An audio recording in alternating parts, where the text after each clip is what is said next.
Ayan na po. Ayan na yung malunggay. Tignan nyo guys. Yung malunggay. Ayan na, malaking basket. Ayan. Dadaling ko na siya sa doon sa place kung saan maraming gulay nagtitinda. Pero, try out lang naman to guys. Di pa ako nakabihis. Ayan. Diba?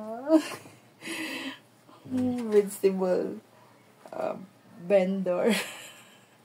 May bumagsak na isang sanga ng malaking puno ng malunggay. Kaya tinali ko si Neo at nanguha ako kasi I decided to have it to sell in the markets. Kasi ang hirap na makakita ng malunggay sa market. Sa totoo lang, ako nahihirapan. Kaiikot, hanap ng malunggay, wala. Kaya nang hinaya ako, walang pumapansin dito sa place namin. Kinuha ko sila. Oo, kinuha ko talaga sila para makinabang din yung ibang tao, makatikim din ng sustansya nito. Kasi complete vitamins ang meron nito sa tanim, sa malunggay nito or moringa leaves. So, kinuha ko talaga. Sayang na sayang kasi para ibenta ko sa murang halaga siguro. Ito, may rubber band ako. Itong mga rubber band na to ay galing din sa mga gulay na binili ko sa palengke. Sininop ko sila. Ayan.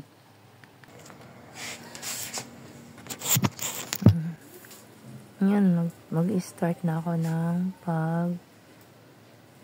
pagtatali sa kanila. Ayan. Madami to guys. Ayan.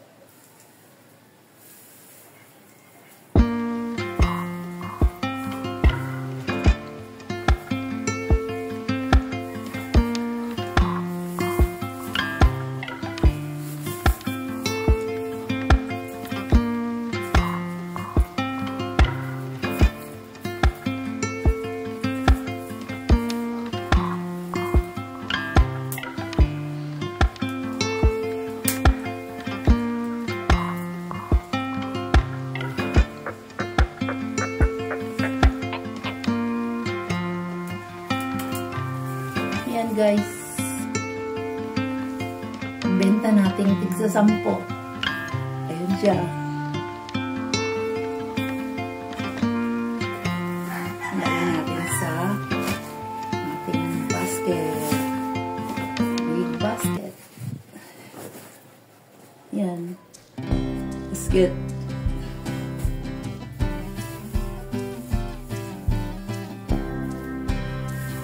Bilangin natin.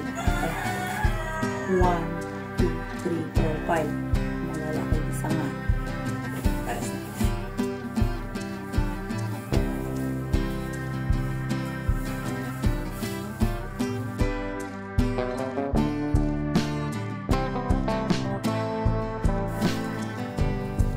para kumita naman yung mga vegetable vendor, mga vegetable na natin sa vegetable vendor. Lagyan natin yung dahil. Hindi naman.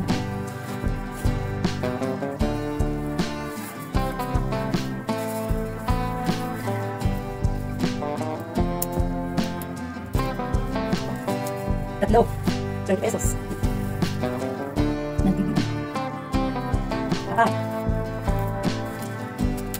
40 pesos.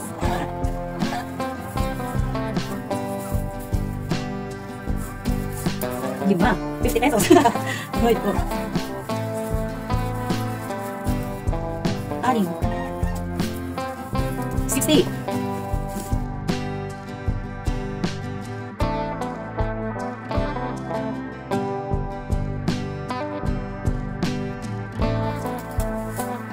70.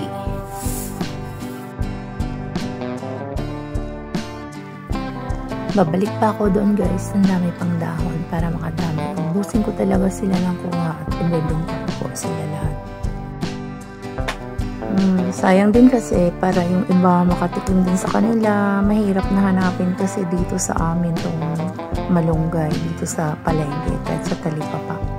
Kaya kukunin ko lahat ng hihinayang ako doon sa mga dahon na yun. Kahit ako na lang siguro magbebenta nito or ano. Or babantayan ko na lang para makabili din sila ng mura. Oo. malaki sa halagang 10 pesos. Kasi pag sa palengke na to, ipapa-wholesale ko po. I-repack na nila ito. Itong isang tali na to ay mahalagang magiging 40 pesos na pag niriband nila o tinali nila ulit. Kasi yung ganyang kalaki ay 15 na pinakamababa dito. Ganyan lang. Yung kalaki na yan. Kaya sige-sige lang para meron tayong extra income dyan sa mga dahon na yan. Gora-gora na mamaya-maya. Ayan.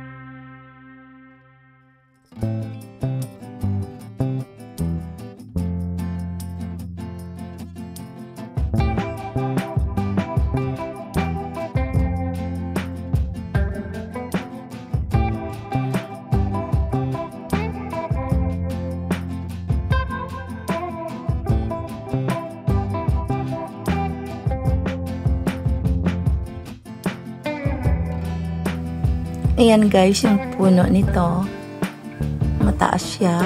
Ayan yung branch na bumagsak. Ayan, dyan ako nanguha. Ayan, may bawas na yung mga dahon na yan. Pangalawang balik ko na to dahil sabi ko babalikan ko yung iba. Saka ako kumuha ng video. Ayan, maraming bulaklak na actually. Ayan. Ang lakas ng hangin siguro kagabi. Kaya nung namasyal kami dito sa basketball na to, basketball court, ayan. Diyan palagi kami ninyo na mamasyal. Malawak kasi dyan, malawak na bakanting lote dito sa village. Kaya, ayan. Yan, ang iisa na lang puno yan na iwan dahil dyan sa ilalim ay sinisilong ng caretaker yung kanyang mga manok. Ayan, 2 manok o 3 ata yung roster na o tandang. Diyan yan tinatali dahil may maliit na bahay kubo. Ayan ay tower yan ng radio station. At saka ito ay tower ng D2. D2. D-I-T-O. At saka ayan. Bakanting lote dyan. Maraming mga gabi dyan. Ayan. Minsan nangunguha ako ng dahon ng gabi dyan. Ayan. Yun dyan na yan. Yan ang puno niya. Yan. Ang taas niya kaya hindi na maabot. Yung 2 puno doon sa bandang unahan, mas lalong malaki at mataas. Pinutol na po nila. Ito na lang ang tinagawa ng yung manok ay simisilong.